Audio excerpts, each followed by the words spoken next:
انكتبنا الشعر في كل القبايل، انكتبنا الشعر في كل القبايل، لازم اننا نكتبه في الهاجرية. بنت شيخ يتعب ظهور الاصايل، يوم وقت المذبحة والجاهلية. عمتي مني راكزين بهالمثايل، طيبها عدى حدود الجاذبية، طيبها عدى حدود الجاذبية. لانتخت ابوها عذب الحمايل، وقفن البيض هيبة مقدرية. بنت عز ذكرها وفي الخصايل، طيبة حسب المزايا والسجية. تعتزي باخوانها وقت الصبايل، كل ابوهم يستحقون التحية، كل ابوهم يستحقون التحية. هاجري اسمهم فيها الدلايل، للمعرفة والشهامة والحمية. احترمهم كلهم والشك زايد، ولهم بقلبي محبة عالمية. عمتي من فوق راسي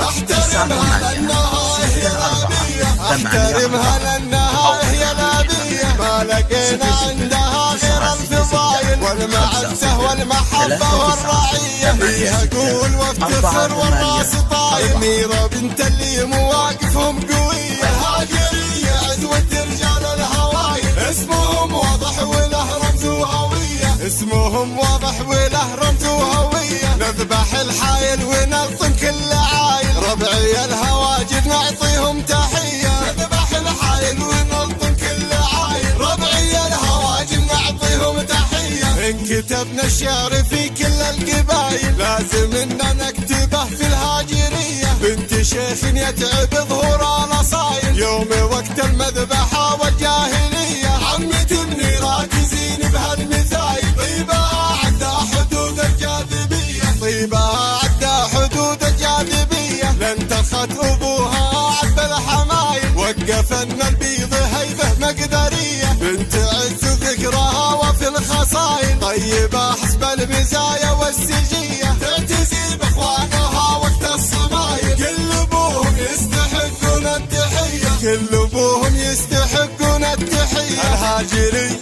اسمهم فيها الدلايل، للمعرفة والشهامة والحمية. احترمهم كلهم والشك زايل، ولهم بقلبي محبة عالمية. عمتي من فوق راسي يا عوايل، احترمها لانها هي الابية، احترمها لانها هي الابية. ما لقينا عندها غير الفضايل والمعزة والمحبة والرعية. فيها قول وافتخر والراس طايل، ميرة بنت اللي مواقفهم قوية. الهاجرية عزوة رجال الهوايل، اسمهم واضح وله رمز وهوية، اسمهم واضح وله رمز وهوية. نذبح الحايل